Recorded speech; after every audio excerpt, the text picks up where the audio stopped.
മാതമംഗലം മുച്ചിലോട്ടുകാവിനിത് പെരുങ്കളിയാട്ടക്കാലം. നീണ്ട 19 വർഷങ്ങൾക്ക് ശേഷമാണ് വീണ്ടും ഒരു പെരുങ്കളിയാട്ടത്തിന് മാതമംഗലം സാക്ഷ്യം വഹിക്കാനൊരുങ്ങുന്നത്. മുച്ചിലോട്ട് ഭഗവതിയെ ഒരു നോക്ക് കണ്ട് സായുജ്യമടയാനുള്ള കാത്തിരിപ്പിലാണ് നാട്.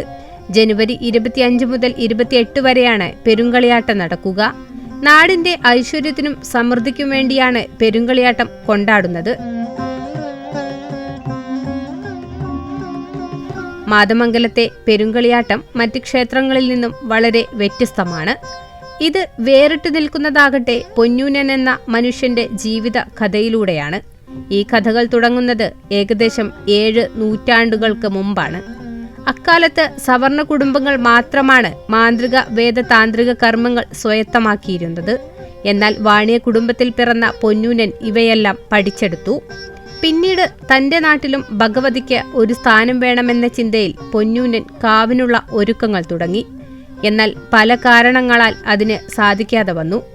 ഇതോടെ മാതമംഗലത്തെ പുത്തരിക്കൽ കുടുംബം ഇതിനായി സ്ഥലം വിട്ടു നൽകി. പിന്നീട് പൊന്നൂനനും സഹോദരി അച്ചിയും അവിടെ ദേവിയെ പ്രതിഷ്ഠിക്കുകയും ചെയ്തു.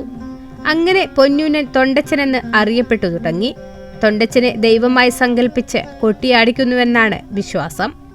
ഈ മാതമംഗലം മുച്ചിലോട് മറ്റ് മുച്ചിലോടുകളിൽ നിന്ന് ഒരുപാട് വ്യത്യാസമുണ്ട്. അതിലേറ്റവും പ്രധാനപ്പെട്ട ഒരു വ്യത്യാസം എന്ന് പറയുന്നത് ഇവിടെ ഈ മീത്തലെ വീട് തറവാട് ആണ് യഥാർത്ഥത്തിൽ ഭണ്ണാരപ്പുര എന്ന് ഇപ്പോൾ അറിയപ്പെടുന്നത്.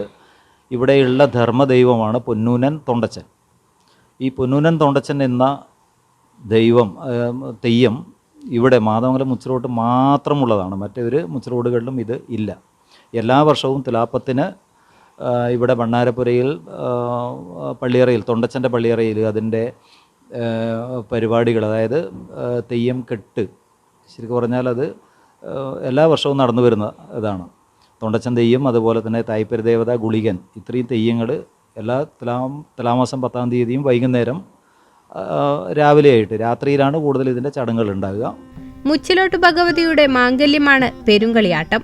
അതുകൊണ്ട് തന്നെ വിവാഹാഘോഷങ്ങൾക്ക് സമാനമാണ് പെരുങ്കളിയാട്ട ചടങ്ങുകളും. കൂവം അളക്കലോടെയാണ് ചടങ്ങുകൾക്ക് തുടക്കമാകുക. പറയിൽ നെല്ലളന്ന് ക്ഷേത്രസമിതിയിലെ മുതിർന്ന അംഗങ്ങളുടെ വീടുകളിലെത്തിക്കും. അവിടെ വെച്ച് അരിയാക്കി പെരുങ്കളിയാട്ടത്തിന്റെ ആവശ്യങ്ങൾക്കായി ക്ഷേത്രത്തിലേക്ക് തിരിച്ചെത്തിക്കും. ഇതാണ് കൂവമളക്കൽ. ഇതുകൂടാതെ നിലംപണി, കന്നിക്കലവറ കുറ്റിയടിക്കൽ, പാലയ്ക്ക് കുറിയിടൽ എന്നിങ്ങനെയാണ് മറ്റു ചടങ്ങുകൾ. ജനുവരി 25 മുതലുള്ള 4 നാളുകൾ ഇനി മാതമംഗലത്തിന് ഉറക്കമില്ല രാത്രികളാണ്. 9 ദിനങ്ങൾ നീണ്ട വ്രതത്തിനു ശേഷം എത്തുന്ന തൊണ്ടച്ചൻ നാടിനെയും നാട്ടുകാരെയും അനുഗ്രഹിച്ചു മടങ്ങും. ETV ഭാരത്, കണ്ണൂർ.